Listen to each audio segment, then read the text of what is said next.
오늘 우리에게 주시는 하나님의 말씀은 구약성경 창세기 9장 12절로 17절 말씀입니다. 창세기 9장 12절로 17절 말씀입니다. 이 계시의 말씀을 봉독할 때 다 함께 살아계신 하나님의 음성을 들을 수 있기를 바랍니다. 하나님이 이르시되 내가 나와 너희와 및 너희와 함께하는 모든 생물 사이에 대대로 영원히 세우는 언약의 증거는 이것이니라. 내가 내 무지개를 구름 속에 두었나니 이것이 나와 세상 사이의 언약의 증거니라. 내가 구름으로 땅을 덮을 때에 무지개가 구름 속에 나타나면 내가 나와 너희와 및 육체를 가진 모든 생물 사이에 내 언약을 기억하리니 다시는 물이 모든 육체를 멸하는 홍수가 되지 아니할지라.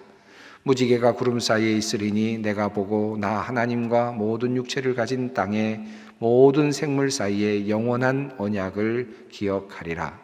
하나님이 노아에게 또 이르시되 내가 나와 땅에 있는 모든 생물 사이에 세운 언약의 증거가 이것이라 하셨더라. 아멘. 여러분 무지개 보신 적 있으시죠? 아마 여러분 카메라에는, 핸드폰에는 아마 한두 장 정도는 여러분이 찍으신 그런 무지개 사진이 있을지도 모르겠습니다. 저도 몇 장 찍은 것이 있었는데요. 그 중에 한 두세 장을 여러분께 보여드리려고 합니다. 2015년에 미국에 갔을 때 우리 장로의 신학대학교 학생들과 함께 갔던 곳입니다. 그곳에 갔을 때 나타난 그 모습인데요. 그랜드 캐년입니다. 그랜드 캐년에서 갔을 때 그곳에서 이렇게 멋진 무지개가 나타났습니다. 뭔가 약속을 받는 것 같기도 하고 황홀하기도 하고 멋진 그런 장면을 보면서 환호했던 그런 시간이 기억납니다. 어쩌면 이런 생각도 했습니다. 노아가 경험했던 바로 그 무지개가 저런 모습이 아니었을까. 황량하고 그리고 산과 그리고 모든 것이 사실은 없는 것 같은 그런 곳에서 그 멋진 자연 환경 속에서 드러나고 있는 그런 무지개가 아니었을까. 그런 생각도 해보면서 저 장면을 제가 기쁘게 보았던 적이 있습니다. 성경에 나오는 무지개에 대한 이야기, 여러분이 잘 아시는 것처럼 노아의 홍수 이후에 하나님께서 말씀하시는 내용 속에 처음으로 등장합니다. 아마도 그 장면을 상상해 보면 이렇지 않았을까 생각이 듭니다. 땅은 완전히 폐허가 됐을 것 같고요. 그리고 모든 동물들과 식물들은 다 죽어서 물에 다 빠져버렸고, 그리고 진흙탕과 같은 그런 아마 땅의 모습을 가지고 있었을 것 같고, 조금씩 묻이 드러나고 있었고, 또 어떤 곳에서는 또 물기들이 아직도 마르지 않았을 것 같고, 웅덩이들이 있었을 것 같고, 그런 상황 속에서 하늘로는 계속 수증기가 올라가면서 아마도 무지개가 계속해서 여기저기에서 보이고 있지 않았을까, 그런 상상을 해봅니다. 그리고 배에서 내린 노아와 그리고 가족들 7사람, 그리고 또 그곳에서 내린 동물들, 물론 한 종류씩 또는 두 종류씩 이렇게 그렇게 준비된 그런 가족들과 같은 동물들이지만 아마 거대한 지구에 내려놓았을 때는 아마 초라한 그런 모습이 아니었을까 생각합니다. 멀리서 화면을 잡는다고 생각하면, 하늘 위에서 화면을 잡는다고 생각하면 황폐해진 지구, 황폐한 그런 땅, 아무것도 쓸 것이 없어 보이는 그런 땅에 그렇게 7명의 사람들과 그리고 동물들이 단촐하게 있는 모습, 어쩌면은 불안하기도 하고 두렵기도 하고 여러 가지 생각들이 있을 것 같은 그런 장면이 아닐까 생각되는데, 하나님께서 그곳에서 노아를 만나시고 그곳에서 축복을 해주시고 또 약속을 해주시죠. 그것이 바로 오늘 본문 내용입니다. 여러분 어떻게 이 노아의 이야기를 읽곤 하셨는가요? 저는 이 말씀을 읽을 때마다, 특별히 무지개에 대한 이야기를 읽을 때마다 어렸을 때는 한 가지 풀리지 않는 의문이 있었습니다. 여러분도 한 번쯤 생각해 보셨을 것 같은데, 하나님께서 분명히 노아의 홍수 이후에 무지개를 보여주시면서 다시는 홍수로 사람들을 멸하지 않겠다라고 하셨는데 왜 지금도 홍수가 나는가? 왜 계속해서 쓰나미가 몰려오는가? 특별히 많은 사람들이 홍수로 죽었다는 소식이 들릴 때마다 저는 때로 안타까운 마음을 가지면서 하나님께서 이렇게 약속하셨는데 왜 아직도 홍수가 계속되는가 하는 그런 질문을 가질 때가 참 많았습니다. 그러던 중에 성경을 쭉 읽어 내려가면서 이 말씀은 이런 뜻이었구나 하는 사실을 알게 되었습니다. 여러분과 함께 나누고 싶습니다. 8장 21절 이후의 말씀인데요. 하나님께서 이렇게 말씀하십니다. 다시는 이번에 한 것 같이 모든 생물을 없애지는 않겠다. 땅에 있는 한 뿌리는 때와 거두는 때, 추위와 더위, 여름과 겨울, 낮과 밤이 그치지 아니할 것이다. 이 말씀을 자세히 읽어보면 하나님께서 약속하신 내용이 이렇습니다. 다시는 모든 생물을 물로 심판하지 않겠다. 다시 말하면 모든 인류를 한꺼번에 심판하는 일은 없을 것이다. 특별히 물을 가지고 그러는 일은 없을 것이다 라고 하는 하나님의 약속입니다. 이 약속은 두 가지 의미가 있습니다. 다시는 물로 전 인류를 멸망시키지 않겠다는 약속이면서 동시에 한편으로는 모든 인류를 다 멸망시키지 않겠다고 하는 하나님의 의지가 담긴 그런 말씀이라고 할 수 있겠습니다. 그러면서 이어지는 내용이 이제 낮과 밤, 가을과 겨울, 여름과 봄 이렇지 않습니까? 다시 말하면 자연의 환경 이런 것들은 계속된다는 것입니다. 자연의 현상, 추위와 더위 이런 자연의 현상은 비가 많이 내리고 물이 흘러내리고 또 때로는 홍수가 나고 사람들이 쓸려 내려갈 수도 있고 나무들이 쓸려 내려갈 수도 있습니다. 이것은 자연의 현상입니다. 그런 관점에서 그런 현상은 계속될 것이다 라고 하나님은 이미 그 말씀 속에 그 이야기를 담아 두셨습니다.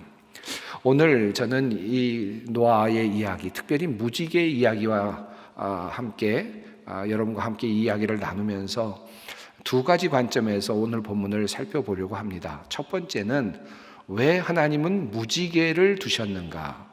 그리고 왜 하나님은 무지개를 보시겠다고 하셨는가라고 하는 그런 질문이고요.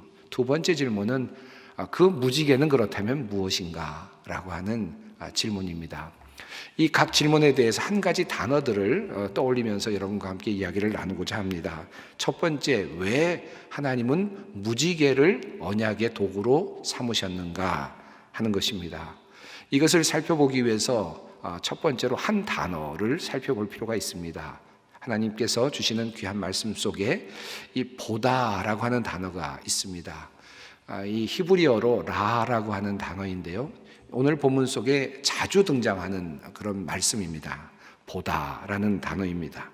이 말씀은 오늘 본문뿐만 아니라 앞서 있는 노아의 이야기 앞부분에서부터 나타나고 있는 매우 특별한 단어입니다. 6장 11절 말씀 이렇게 되어 있습니다. 하나님이 보시니 세상이 썩었고 무법천지가 되어 있었다. 하나님이 땅을 보시니 썩어 있었다.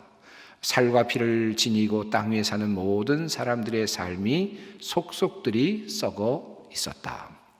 이 노아의 이야기는 하나님이 보셨다라는 이야기로 시작이 됩니다.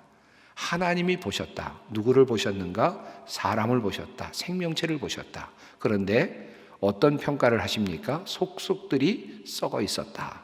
그들의 삶이 썩어 있었다. 하나님께서 그것을 보셨다는 것입니다. 그런데 하나님께서 그냥 그들의 삶만 보신 것이 아니라 그 속까지도 보셨다는 것을 성경이 우리들에게 알려주고 있습니다. 6장 5절로 6절 말씀입니다. 주님께서는 사람의 죄악이 세상에 가득 차고 마음에 생각하는 모든 계획이 언제나 악한 것뿐임을 보시고서 땅 위에 사람 지으셨음을 후회하시며 마음 아파하셨다. 하나님이 무엇을 보셨는가? 사람의 삶, 생활 이것도 보셨고 그리고 더 나아가서 그들의 마음, 그들의 생각, 그들의 계획까지도 보셨다. 그런데 그 보시고 나서 하나님의 느낌은 무엇이었는가? 마음이 아파하셨다. 괴로워하셨다. 그래서 어떻게 되셨습니까? 하나님께서 사람을 지으셨던 것을 후회하셨다 라고 하는 내용입니다. 이 모든 내용 속에는 보셨다라고 하는 말씀이 매우 중심 단어로 사용되고 있습니다. 자, 그래서 하나님께서는 어떤 결론을 내리십니까? 이 모든 인류를 멸망시키기로 결정을 하시죠. 6장 13절 말씀입니다. 하나님이 노아에게 말씀하셨다. 땅은 사람들 때문에 무법천지가 되었고 그 끝날이 이르렀으니 내가 반드시 사람과 땅을 함께 멸하겠다. 이것이 하나님의 결론이었습니다. 하나님은 보시는 분이시고 하나님은 살피시는 분이시고 보시고 아시는 분이시다. 인간의 삶, 인간의 모습뿐만 아니라 속까지도 보고 계시는 분이시다. 이게 하나님의 속성이죠. 그런데 그 결과는 어떻게 되었습니까? 모든 인간의 죄를, 인간의 삶, 부패함을 보시게 되었고 결국은 후회하셨고 인간을 심판하시는 데까지 이르셨다라는 것이죠. 이것이 노아의 홍수의 그 기원입니다. 이유이죠. 그리고 나서 하나님은 실제로 홍수를 일으키시고 모든 인류를 멸하셨습니다. 단 한 가정만을 선택하셨습니다. 노아 가정, 그리고 그와 함께하는 동물들, 식물들, 생물들이었습니다. 하나님께서는 그렇게 이제 모든 것들을 멸하신 다음에 이제 그들을 땅으로 내리시게 한 후에 그들에게 새로운 약속을 하십니다. 이것이 오늘 본문 말씀입니다. 9장, 창세기 9장의 말씀인데 첫 번째로 하나님께서는 7절에서 그에게 이렇게 말씀하십니다. 너희는 생육하고 번성하며 땅에 편만하여 거기에서 번성하여라. 여러분 많이 들었던 말씀이죠. 이 말씀은 아담과 하와에게 주셨던 말씀입니다. 최초의 인류에게 주셨던 복을 이제 또 새로운 인류 조상인 노아에게 하나님께서 주십니다. 창세기 9장 1절로부터 7절은 바로 그 내용을 담고 있습니다. 아담과 하와에게 주셨던 그 번성의 축복, 번영의 축복을 하나님께서 또다시 인류의 또 다른 조상인 노아에게 하시고 계십니다. 이것이 앞부분에 나오는 내용이죠.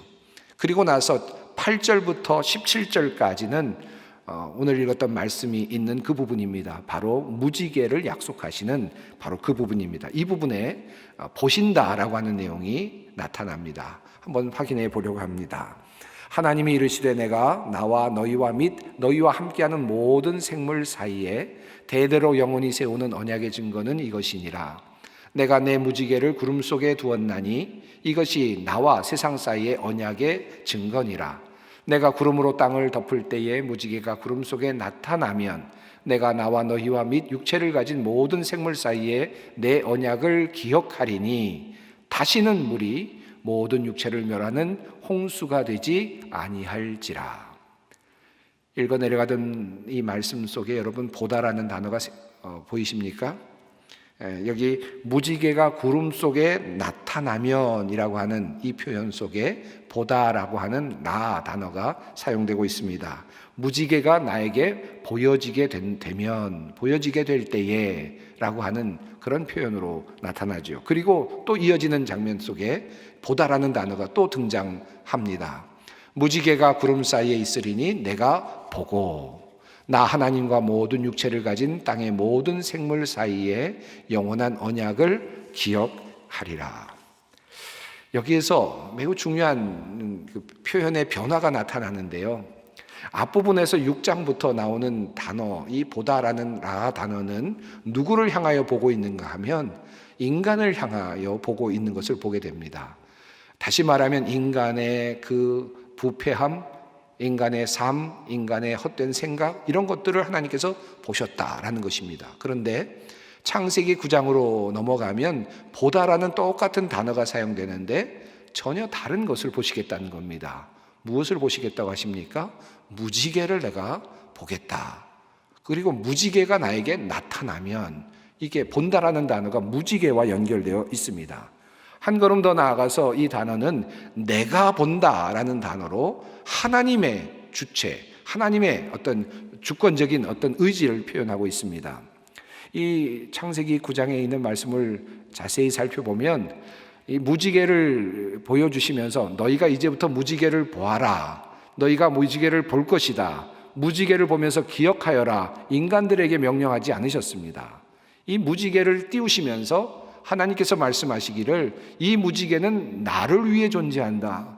내가 보려고 만든 것이다. 내가 기억하려고 만든 것이다 라고 그렇게 말씀하고 계십니다.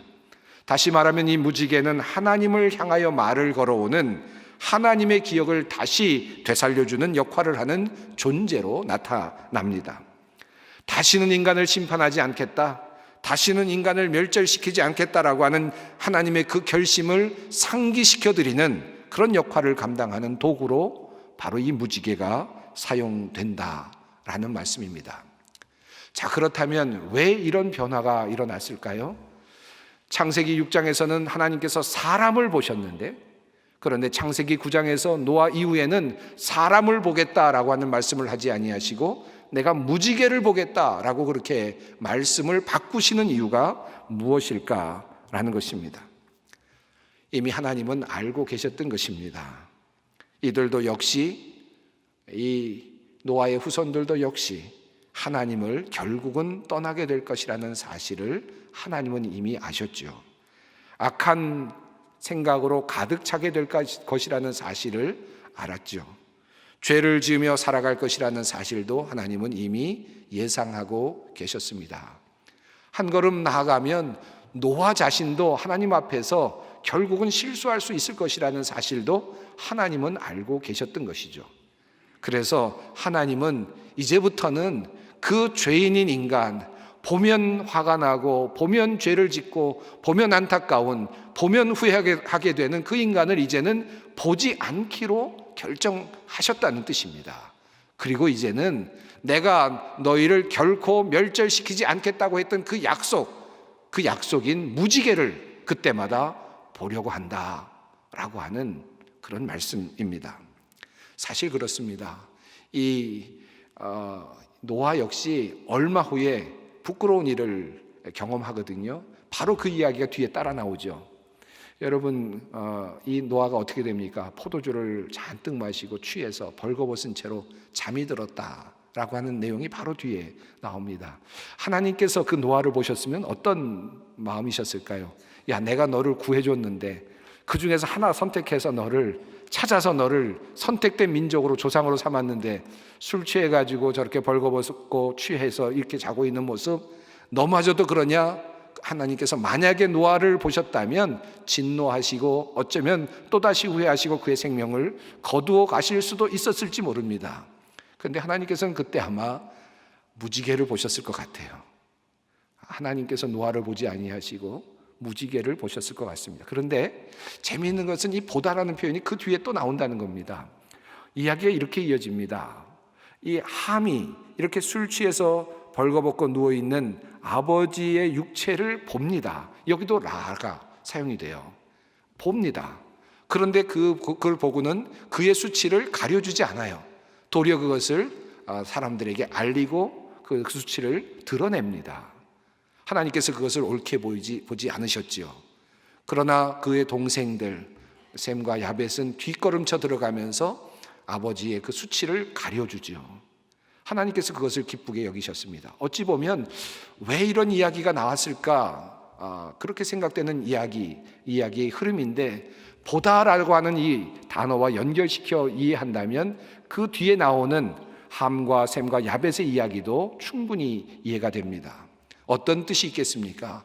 하나님께서 나도 이제 너희들 인간의 잘못을 보지 않기로 결정했는데 너희들이 스스로가 스스로의 잘못들을 들추어내며 보는 것이 과연 합당하냐? 나는 그것을 옳게 여기지 않겠다라고 하는 뜻이 함과 셈과 야벳의 이야기 속에 담겨 있는 것입니다. 그래서 하나님께서는 이제 이 무지개만을 보시고 인간을 보지 않기로 결정하십니다. 노아 시대 이후로 하나님의 확고한 결정이 있었습니다. 자, 그렇다면 이 무지개는 도대체 무엇을 의미합니까? 여러분 이미 알고 계시겠지만 하나하나 한번 살펴보도록 하겠습니다. 이 질문에 대한 대답을 찾기 위해서 한 가지 단어를 또 집중해 볼 필요가 있습니다. 그것은 증거라고 하는 그런 의미로 표현되기도 하고 표징이라는 말로 해석되기도 하고 사인이라고 하는 말로 해석되기도 하는 히브리어로는 오트라고 하는 단어입니다. 이 오트라고 하는 단어는 증거라는 말로 많이 사용이 되는데 오늘 본문 속에서도 여러 번 사용되고 있는 말씀입니다. 우선 본문 말씀인 12절 말씀 속에 이런 내용이 있습니다. 대대로 영원히 세우는 언약의 증거는 이것이니라. 여기서 증거라는 말이 오트입니다. 다시 말하면 표징이라는 뜻이고 사인이라는 뜻입니다. 13절에도 같은 내용이 나오는데 이것이 나와 세상 사이의 언약의 증거니라. 여기도 오트라는 단어가 사용됩니다. 17절에도 그렇습니다. 하나님이 노아에게 또 이르시되 내가 나와 땅에 있는 모든 생물 사이에 세운 언약의 증거가 이것이라 하셨더라. 여기서도 오트라는 단어가 사용이 됩니다. 다시 말하면 증거, 표징, 사인이라고 하는 것입니다. 이 무지개를 사인으로 두겠다, 무지개를 증거로 삼겠다, 무지개를 표징으로 내가 세워두겠다라고 하는 하나님의 말씀입니다. 이 표징이라고 하는 이 오트라는 단어는 아주 의미 있게 사용이 되고 있습니다. 사실 그렇습니다. 그래서 이 오트라는 단어가 사용된 것들을 좀 주의 깊게 살펴보면 또 다른 매우 중요한 의미를 찾을 수가 있습니다. 이 오트라는 단어가 사용된 또 다른 창세기의 내용은 창세기 17장에 있는데 이 아브라함을 선택하신 다음에 아브라함에게 할례를 명하실 때 하나님께서 말씀하시기를 포피를 베어라 라고 말씀하시면서 이것이 나와 너 사이에 언약의 표징이 되리라 라고 말씀하시는데 여기서 사용된 단어가 오트입니다. 다시 말하면 또 다른 표징이다 라고 하는 뜻입니다. 이것을 노아의 이야기와 연결시켜 볼 수 있습니다. 하나님께서 노아에게 창세기 9장에서 이제 노아에게 축복해 주시고 언약을 맺으실 때 1절부터 7절까지의 내용이 번성하고 땅에 충만하라고 하는 축복의 말씀이라고 하지 않았습니까? 그런데 이 말씀이 언약으로 징표로 이어지는 것이 바로 할례입니다. 아브라함 때에서 이루어집니다. 번성하고 그리고 땅에 충만하라라고 하는 이 말씀이 표징으로 이루어지는데 사람의 생식기에 표징을 두어서 그들이 생명을 잉태하고 살아나가는 모든 과정이 하나님의 은혜의 언약 안에 있다는 사실을 기억하도록 만들지요. 이것이 오트입니다. 그리고 또 이어지는 말씀이 있습니다. 이 무지개를 오트로 말씀하신 이후에 쭉 시간이 흐른 다음에 출애굽기 12장에 또 다른 오트가 등장을 합니다. 출애굽기 12장 5절부터 7절 말씀입니다. 너희 어린 양은 흠없고 1년 된 수컷으로 하되 양이나 염소 중에서 취하고 이달 19날까지 간직하였다가 해질 때에 이스라엘 회중이 그 양을 잡고 그 피를 양을 먹을 집 좌우 문설주와 임방에 바르고.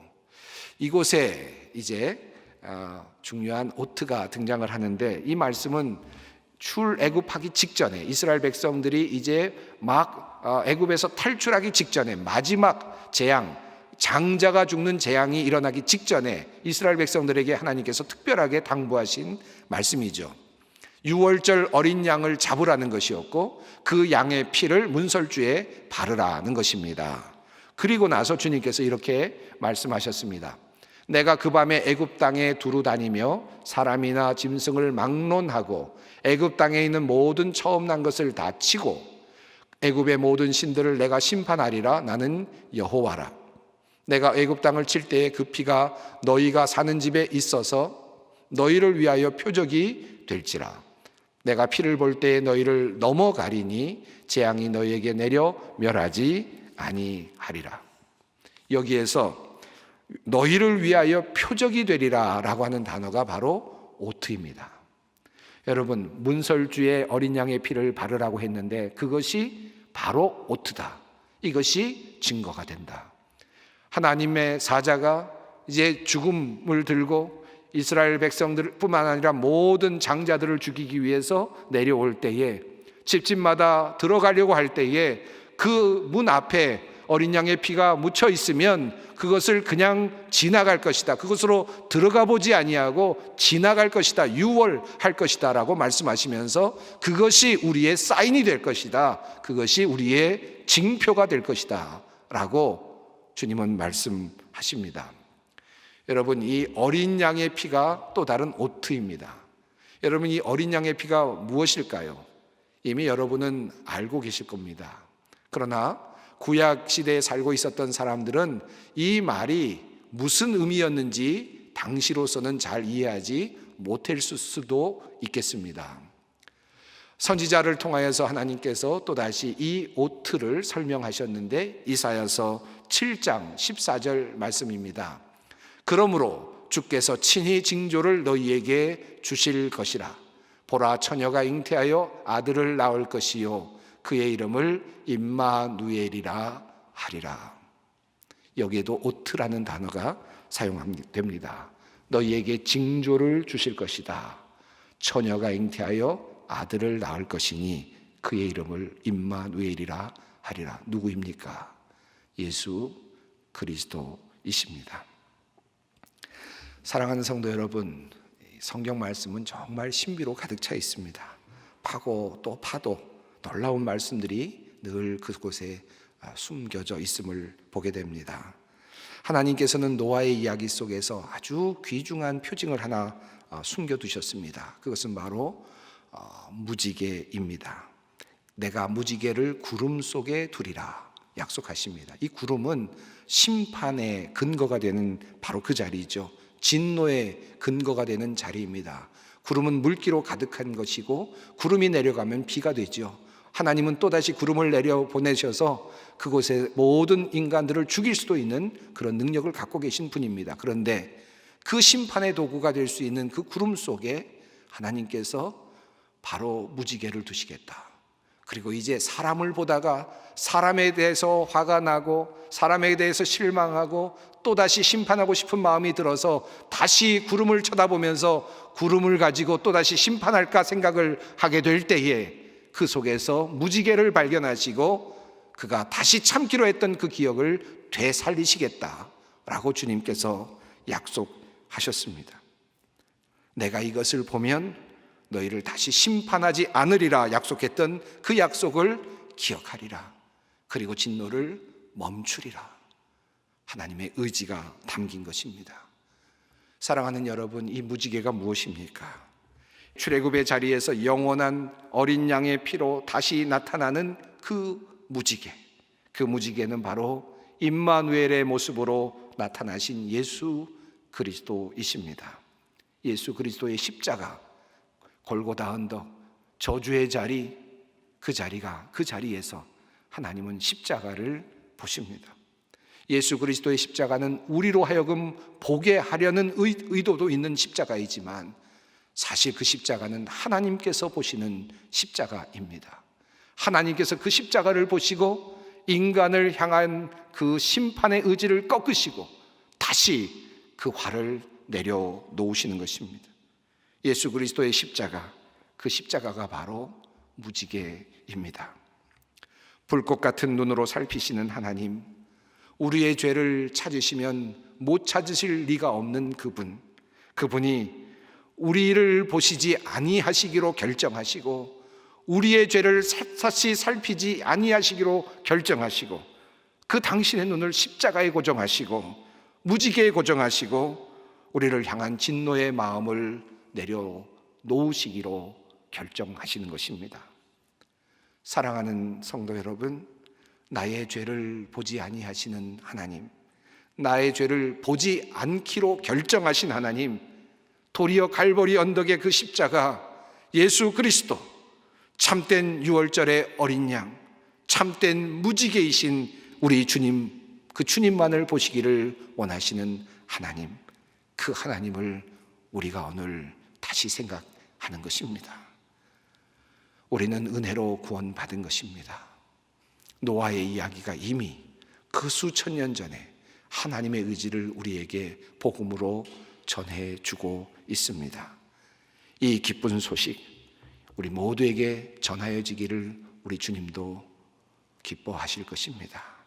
이 말씀을 깊이 받으며 이 사순절을 의미 있게 보내는 우리 모두가 되기를 간절히 바랍니다. 기도하겠습니다. 거룩하신 하나님, 주님 앞에서 무엇이 숨겨질 수 있으며 어느 누가 심판을 피할 수 있겠습니까?